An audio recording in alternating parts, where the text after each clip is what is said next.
Ama, Anak at ng Banal na Espiritu. Amen. Okay, magandang hapon mga kapatid at welcome po sa ating kalimang Novena Misa. So ano ba ang gustong ipahayag ng Diyos sa hapong ito? Maganda yung sinabi ni Kristo na ang sinumang lumapit kayo sa akin, kayong lahat na nahihirapan at lubhang nabibigatan sa inyong mga pasanin at kayo'y bibigyan ko ng kapahingahan. Ano bang ibig sabihin ng kapahingahan? Kasi para sa atin, parang kamatayan ba ito, yung kapahingahan ang tinutukoy ni Kristo? Hindi, may malalim na binanggit si Jesus sa huling versikulo na magaan ang pasaning ibibigay ko sa inyo.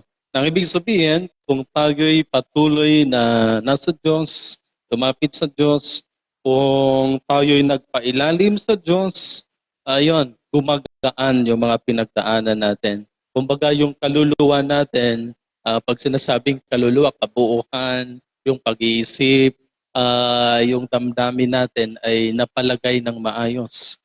Meron siyang kaayusan, komportable. So ayon sa aklat ng Ecclesiastico chapter 1 verse 11, sabi niya, kung meron kayong paggalang sa Panginoon, magkakamit kayo ng karangalan at kasiyahan. Yan. Imagine na mapuputungan ka ng tuwa at kagalakan. Yun kasi yung kulang sa atin ngayon eh. Marami tayong pinagdaanan, parang ang hirap magpakaligaya sa daigdig kapag maraming pinagdaanan. Pero kung kayo'y may paggalang, kung kayo lumapit sa Diyos, kung kayo'y nasa Diyos, yan, ang kayang ibigay ng Panginoon, sabi nga dito, sa patuloy nating paglapit sa Kanya, nagdudulot ito ng kaligayahan at tuwa, buhay na mahaba at kayo'y managana. Kaya kailangan natin yung paglapit, kailangan nating igalang ang Diyos, kasi ito'y simula ng karunungang espiritual.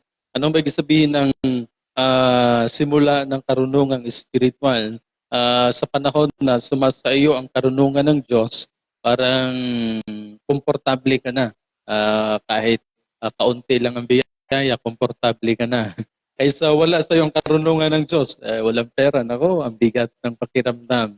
So halos yung mga pinagdaanan natin, kung anong wala sa atin, napakabigat sa pananaw ng tao. Kasi ang karunungan, kung nasa inyo na ang karunungan ng Diyos, ito'y nagbibigay ng kaalaman at ganap na pagkaunawa. Maganda po yan sa tao. Kung meron tayong kaalaman at ganap na pagkaunawa, madali na lang sa atin ang mabuhay. Ito yung mga realization ng iba. Parang ang hirap mabuhay sa mundong ito. Pero kung ang karunungan ng Diyos ay sumasa inyo, yan, sabi nga dito, hindi ka masisiraan ng loob sa matinding hamon ng buhay. Okay? Kung tayo lumapit sa Diyos, hindi tayo mabibigo. Pangako yan. Sa Ecclesiastico 2, verse 10, sabi doon, tingnan ninyo ang nangyayari sa ating mga ninuno. Ano ba yung nangyari sa ating mga ninuno? Silang Abraham, Isaac, Jacob, Moises. Sabi na, may nagtiwala ba sa Panginoon at nabibigo? Magandang tanong yan. May nagtitiwala ba sa Panginoon then nabibigo? Diba? Wala pa. May nananatili bang naglilingkod sa Kanya na Kanyang pinababayaan? Yan, magandang patutuo yan, yung mga naglilingkod sa Diyos. Sila ba'y pinababayaan ng Panginoon? May tumatawag ba sa Kanya na hindi niya dininig?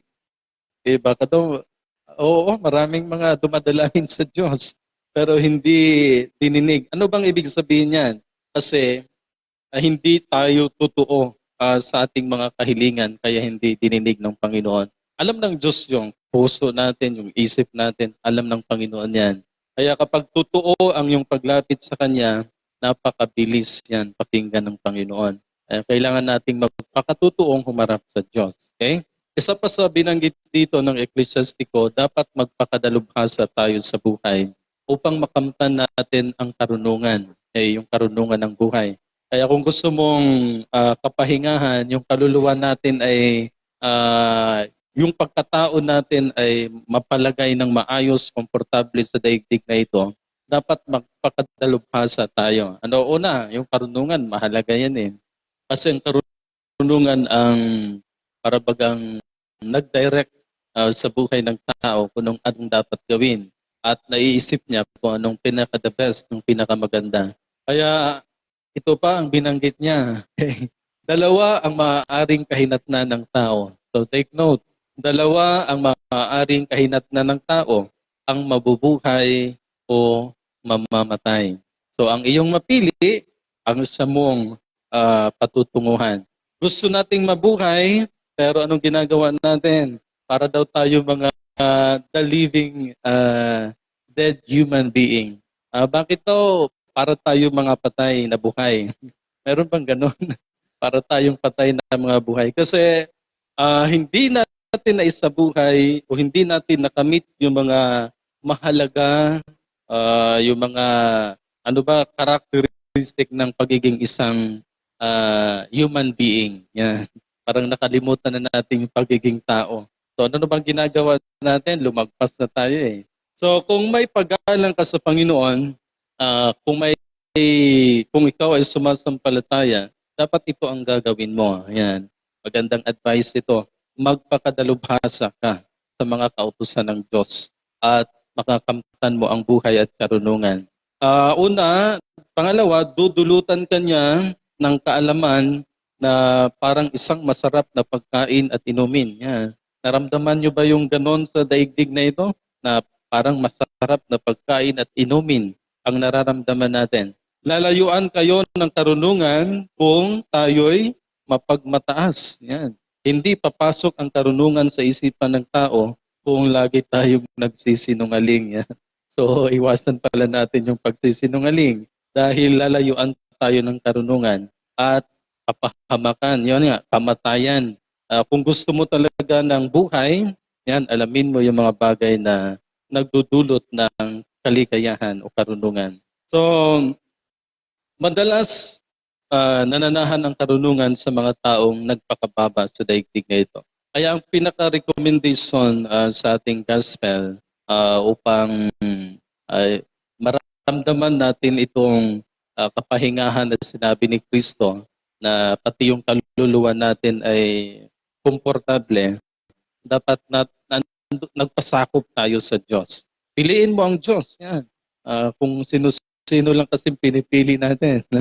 Piliin mo ang Diyos and then lahat ay maging okay. Okay, gagaan ang buhay, maging maayos. Alam nyo, kung ikaw ay nasa Diyos, maganda yung daraanan niya. Okay? Kasi iiwas ka ng Panginoon eh.